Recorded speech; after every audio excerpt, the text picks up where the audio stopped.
내 주 왕이여, 그 죄는 나와 내 아버지의 집으로 돌릴 것이니 왕과 왕위는 허물이 없으리이다. 누구든지 내게 말하는 자를 내게로 데려오라. 그가 다시는 너를 건드리지도 못하리라. 청하건대 왕은 왕의 하나님 여호와를 기억하사 원수 갚는 자가 더 죽이지 못하게 하옵소서. 내 아들을 죽일까 두렵나이다. 여호와께서 살아계심을 두고 맹세하노니 내 아들의 머리카락 하나도 땅에 떨어지지 아니하리라. 청하건대 당신의 여종을 용납하여 한 말씀을 내 주 왕께 여쭙게 하옵소서.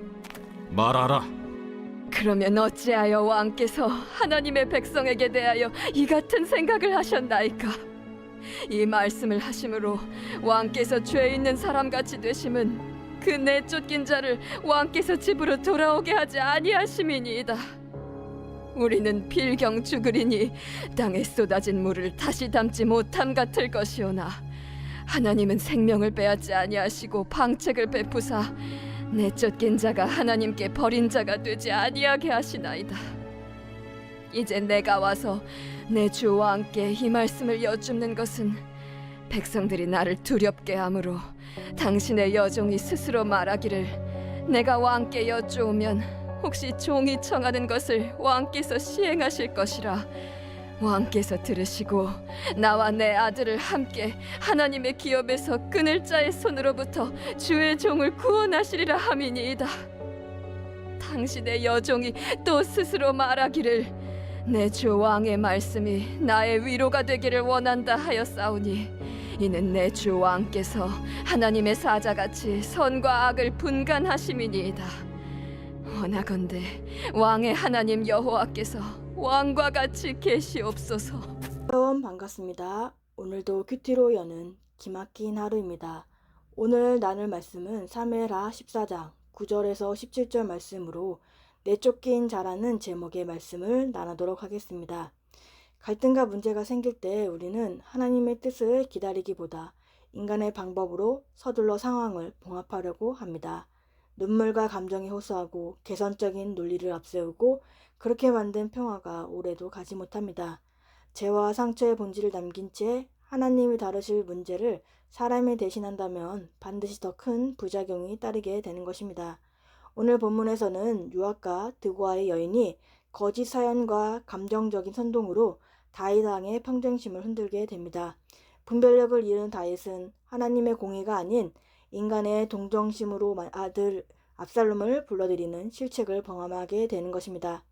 단장은 문제가 해결되는 듯 보였지만 진정한 해결 없이 섣부르게 꿰맨 상처는 훗날 압살롬의 반역이라는 비극적인 부작용으로 돌아오게 되는 것입니다. 그래서 우리는 인간의 꾀를 내려놓고 묵묵히 하나님의 때를 기다리며 모든 일을 하나님의 말씀에 입각해서 믿음과 신앙에 따라서 결정을 나가야 하는 것입니다. 그러면 오늘 말씀을 통해서 우리에게는 어떠한 말씀을 하시는지 생각해 보겠습니다. 첫 번째로는 다윗의 맹세인 것입니다. 다윗은 여인의 이야기를 다 듣고 일단 돌아서 있으라 말합니다. 그러나 여인은 더 간청하면서 왕이 무슨 일을 하든 간에 그 책임은 자신에 있다라고 말합니다. 도가의 여인은 자신의 목적을 성취하기 위해 끈질기게 다윗의 마음을 돌리려고 합니다. 선하지 못한 동기와 거짓된 방법에는 끈질기게 집착하는 모습도 따라오게 되는 것입니다. 우리는 모든 일에 선한 동기와 바른 방법으로 임해야 하며 그 결과는 하나님께 맡겨야 하는 것입니다. 다윗은 10절에 왕이 이르되 누구든지 내게 말하는 자를 내게 데려오라. 그가 다시는 너를 건드리지 못하리라 하니라 라고 합니다. 여인은 피해 보복자가 너무나도 집요하게 자기 아들 죽이려고 한다고 말합니다. 보복자는 자기 책임에 지나치게 열심인 사람이든가 아니면 여인의 재산에 관심이 많아서 이 일을 행할 수 있는 것입니다. 그래서 여인은 보복을 막기 위해 왕의 하나님 여호와를 기억해 달라고 말합니다. 여인이 여호와를 언급하는 것은 왕으로 하여금 여호와의 이름으로 맹세하게 하여 자기가 한 말에서 돌이키지 못하게 하려는 의도가 깔려 있는 것입니다. 다윗은 마침내 여인의 청을 받아들여 그 여의 아들의 머리카락 하나라도 땅에 떨어지지 않을 것이라고, 즉 아무도 내 남은 아들을 죽이지 못할 거라고 여호와의 살아계심을 맹세를 합니다. 다윗은 결국 여인의 말에 넘어가 성급하게 맹세하게 되는 것입니다. 그는 처음에는 유보적이었으나 여인이 감정적인 논리로 자신을 압박하자 경솔하게 하나님을 두고 맹세를 하게 되는 것입니다. 이는 철저히 하나님께 묻지 않고 내린 경솔한 결정이었습니다. 과거 다윗은 크고 작은 전쟁과 국가의 중대사 앞에 늘 여호와께 여쭈어 이르되 라며 무릎으로 나아갔던 왕이었습니다. 하지만 이 순간만큼은 하나님께 기도하며 뜻을 구하는 모습은 온데간데 없고 자신의 처지가 비슷한 여인을 향한 사사로운 동정과 감정에 마음이 빼앗겨 버리게 된 것입니다. 하나님께 물어보고 행하던 모습은 없고 사람의 마음에 이끌려서 성급하게 맹세하게 된 것입니다. 우리의 삶 속에서도 하나님의 말씀과 뜻보다는 인간적인 감정이나 상황에 시급함에 쫓겨서 성급하게 결정을 내릴 때가 많이 있지 않습니까? 사사로운 감정이나 내 마음에 드는 생각이 연연하다 보면 하나님의 공의를 무너뜨리는 실수를 범하게 되기도 합니다. 우리는 어떠한 결정이든지 말씀과 하나님의 뜻을 따라서 해야 하는 것입니다. 우리는 어떤 결정을 내리든 간에 감정이 아니라 하나님 말씀에 기초해서 하나님 행동하기 전에 먼저 주님께 묻고 나아가야 하는 것입니다. 말씀을 따라서 내린 결정이 후회 없는 결정이 되기 때문입니다. 적은 질문으로는 감정이나 상황에 쫓겨서 성급하게 결정하고 있지는 않습니까? 아니면 말씀을 따라서 묻고 따르려고 하고 있습니까? 두 번째는 죄 있는 사람인 것입니다. 왕이 여인의 아들에 대한 판결을 내린 후에 두고와 여인은 이 판결의 결과를 다윗과 아들 압살롬의 관계에도 적용해 줄 것을 다윗한테 요구합니다. 그녀는 만일 다윗이 쫓겨난 압살롬을 다시 돌아오게 하지 않으면 하나님의 백성에 반하여 행동하는 것이며 또 왕이 내린 판결과 모순된 것이라며 다윗을 비판합니다. 두고의 여인은 압살롬을 계속 추방 상태로 놔두는 것은 하나님 백성의 생각에 반하는 것이라고 합니다. 그리고 다윗 왕이 두고 여인의 아들을 보호하는 판결을 내리면서 실상 자기 아들인 압살롬은 내버려 두는 것은 모순이라는 것입니다. 이 여인은 압살롬이 아버지 다윗을 배반하여 반란을 일으킬 것이라는 예상은 하지 못한 것 같습니다.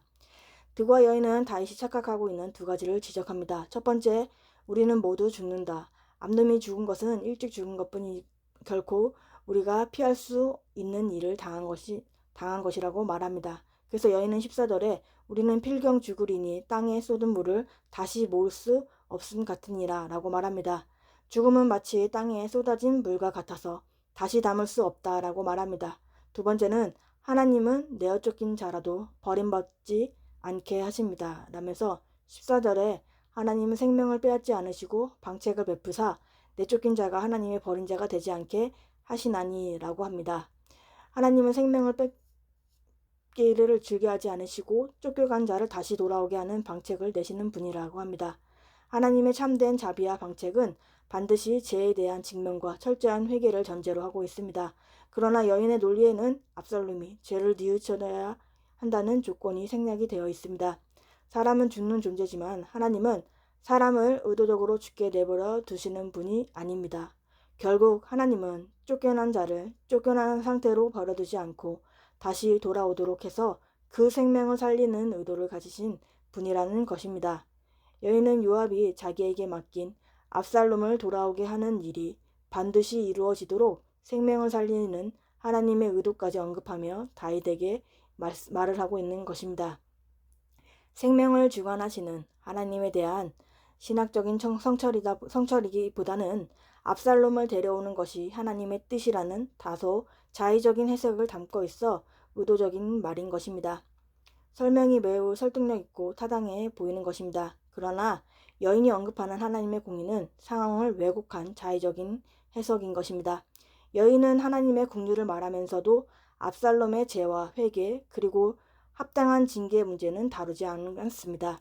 하나님은 분명 내쫓긴 자를 돌이키시는 분이지만 죄의 문제를 결코 가볍게 여기지 않습니다. 그러므로 그녀가 말하는 공의는 온전한 하나님의 공의가 아니라 상황을 자기 목적에 맞게 해석한 자의적인 공의가 되는 것입니다. 하나님의 진정한 공의와 자비는 죄에 대한 철저한 직면과 회개를 전제로 하고 있는 것입니다. 하나님의 말씀은 우리의 목적을 이루기 위한 설득의 도구가 되는 게 아닙니다. 내 상황에 말씀을 끼워 맞추는 것이 아니라 우리가 우리의 삶과 생각을 말씀 앞에 맞추어 가야 하는 것입니다. 우리도 이 드고의 여인처럼 우리가 원하는 결론을 정당화하기 위해서 하나님의 사랑과 자비를 자의적으로 인용하려고 하려는 유혹에 빠지기도 합니다. 그러나 말씀은 우리의 욕망을 채우는 수단이 될 수는 없습니다. 우리는 하나님의 말씀을 있는 그대로 직면해 나가야 합니다. 하나님의 거룩한 말씀 앞에 내 죄와 허물을 있는 그대로 증명하고 자복해 나가야 하는 것입니다.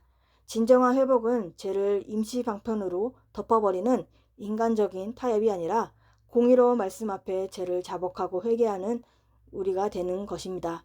적은 질문은 하나님 말씀을 내 목적을 위해 이루기 위하여서 사용하고 있습니까? 하나님 말씀 앞에 죄와 허물을 직면하고 자복하고 있습니까? 세 번째로는 하나님의 사자와 같다라고 말합니다. 드고와 여인은 백성들이 자기를 두렵게 하기 때문에 왕에게 청을 드리는 것이라고 말합니다. 여기서 백성들은 자기 아들을 죽여 복수를 하려는 피해 보복자들을 가리킵니다. 여인은 왕이 자기와 아들을 하나님의 산업에서 끊으려 하는 자의 손에서 구해줄 것이라고 믿는 것입니다. 하나님의 산업은 가족들이 대대로 유업으로 받아 거주하는 땅을 의미하는 것입니다. 여인은 다윗을 논리적인 달변으로 설득할 뿐 아니라 지혜로운 외교관처럼 듣기 좋은 말로 아첨하기도 합니다.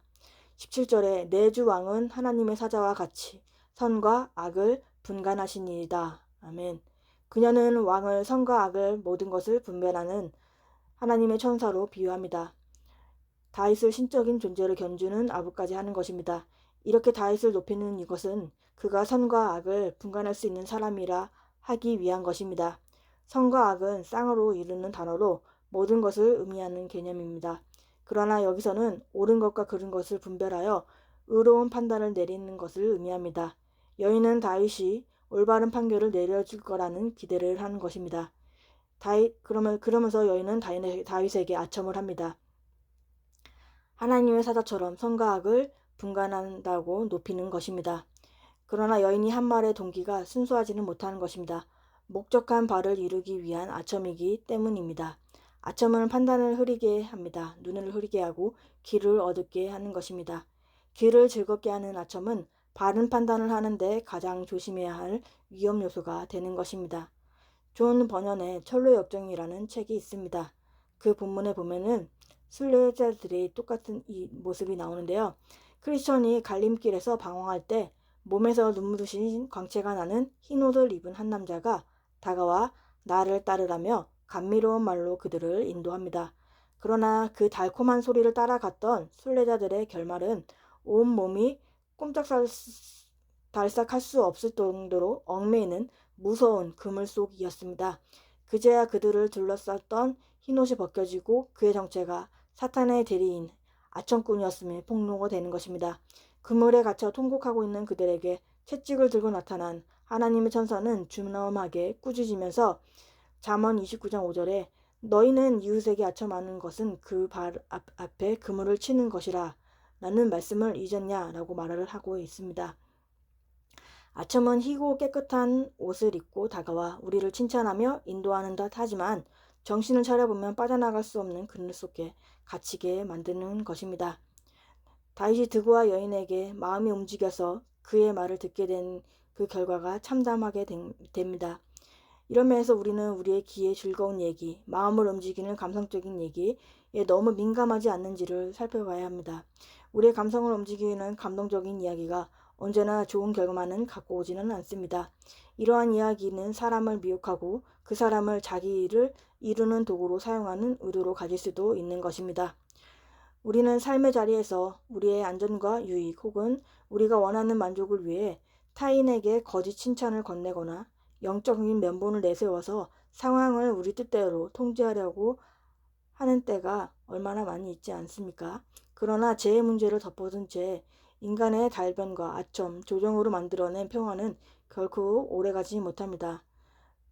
인간의 가짜 평화에서 벗어나는 유일한 길은 사람의 말과 사사로운 감정에 휩쓸리지 않고 하나님의 말씀 앞에 서는 것입니다. 타인의 달콤한 아첨이나 우리의 귀를 즐겁게 하는 소리가 아니라 하나님 앞에서 우리의 모습을 정직하게 마주할 때 진짜 평화를 이룰 수 있는 것입니다.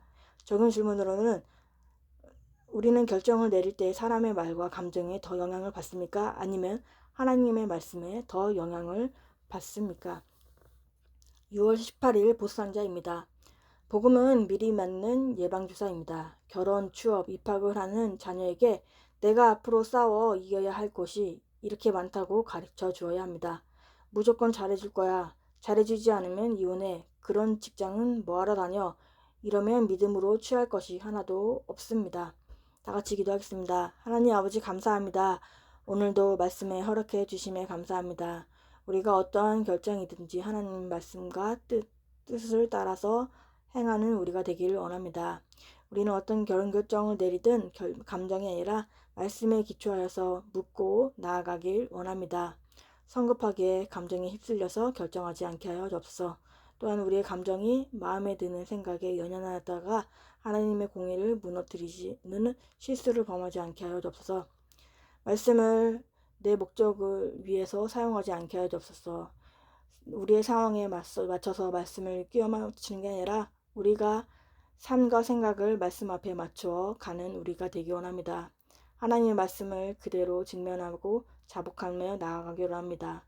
사람의 말과 사사로운 감정에 휩쓸지 않고 하나님의 말씀 앞에 서게 하여 주시옵소서. 그래서 하나님의 말씀을 붙들고 나아가는 우리가 되기 원합니다. 하나님 앞에서 말씀 앞에서 우리의 모습을 정직하게 마주하며 진짜 평화를 누리게 하여 주시옵소서. 다음 세대들에게 하나님의 말씀이 임하게 하시고 말씀대로 믿고 살고 누리는 삶을 살게 하여 주시옵소서. 와락 쉼터 가운데 주님께서 인도하여 주옵시고 다음 세대를 살리는 구원의 통로로 사용되게 하여 주시옵소서. 오늘도 말씀으로 살아가는 하루가 되게 하시고 주님의 은혜를 부어 주시옵소서. 예수 그리스도의 이름으로 기도합니다. 아멘.